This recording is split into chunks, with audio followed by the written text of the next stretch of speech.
This is Rob Starling's hay and machinery shed. Rob's in Kingston in the southeast of South Australia, and this shed has open web joist trusses and UB columns. Now, Rob was recently telling us that this shed recently stood up to a freak weather event where 170 km/h winds came directly in from the east. And if we pan across to the right here, we can actually see that there is a super shed of another brand which actually lost its roof within the same wind. So, you've just had this shed put up by Trevor Lehman? About 12 months ago. 12 months ago. And you've normally have it full of hay?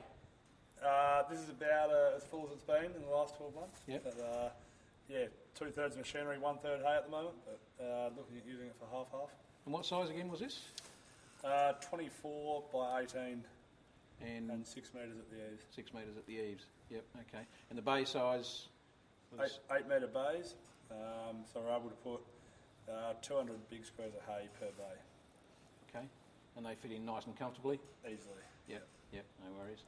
And you've gone with the UB columns in this shed. It's nice and strong for you? It's still standing, yep. Yeah. Now, you mentioned just recently that you lost the roof on another shed just nearby here.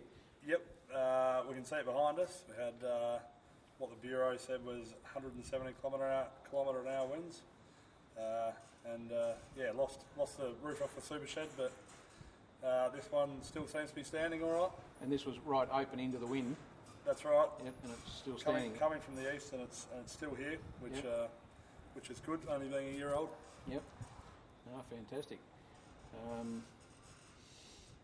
And the guys who put it up, Trevor Lehman from Robe. Yep. They did a good job? Did a good job, in and out within about 5 days. 5 days? Start to finish. Yep. So what did they do? They build the roof on the ground and then... Build the frame of the roof on the ground and had the posts in and the roof erected all in the 1 day. And then more framework and cladding for the other 5 days. Yeah. And so that was a hassle that you didn't have to deal with? It was very easy to watch and do it. Would you have had a go at putting it up yourself? Not at all. Not at all? Just too big for you? Too big, yeah. How did you get on talking to Grant Sheds when purchasing the shed? Yep, good. The contact was easy and always had a return phone call or an email and sorted out what we wanted pretty quickly. Yep, no worries. And delivery was organised easy enough? Delivery was organised easy and unloading was easy, all packaged nicely, so we're able to unload that with a tractor forks on the ground here at the site, and very easy from this end. Okay. And if you had your time over again, would there be anything that you would change in it? Not really, no. Pretty happy. Yep. Yep. And would you be looking at getting another shed later on down the track? Not for a little while. This one's fairly large. It's about the size of all our other sheds combined. So, unless we start going into full-time hay production, then we're pretty right at the moment. Yeah. And would you be happy to recommend Grant Sheds to anyone else? I would be happy to recommend Grant Sheds. Yes. Okay, wonderful. Yep. And Trevor Lehman, who does put up Grant Sheds and a few other brands of sheds, did say the same thing, that he's pretty happy to, when it's a Grant Shed, putting up one of these. Yep. Okay.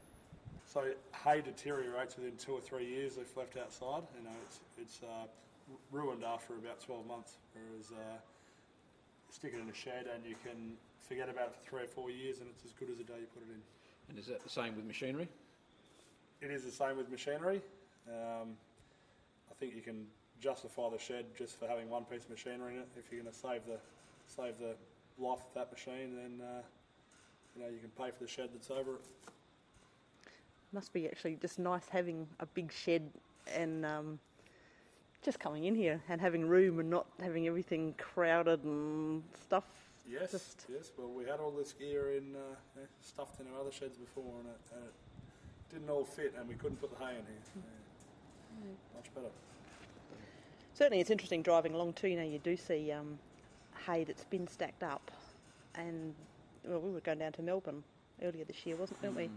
And all these hay stacks that were just collapsed and Yeah, I suppose they were probably just having it for their own stock or something and hadn't needed it, but it seems a bit of a shame.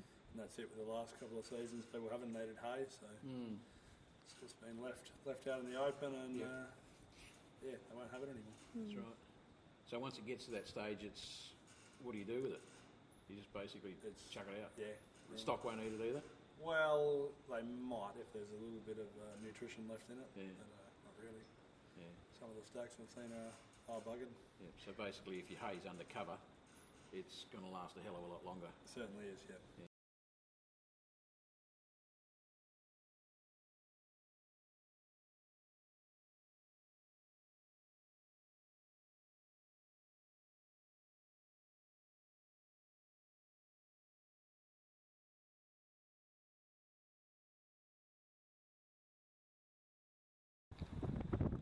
Rob Starling's hay and machinery shed down in the southeast.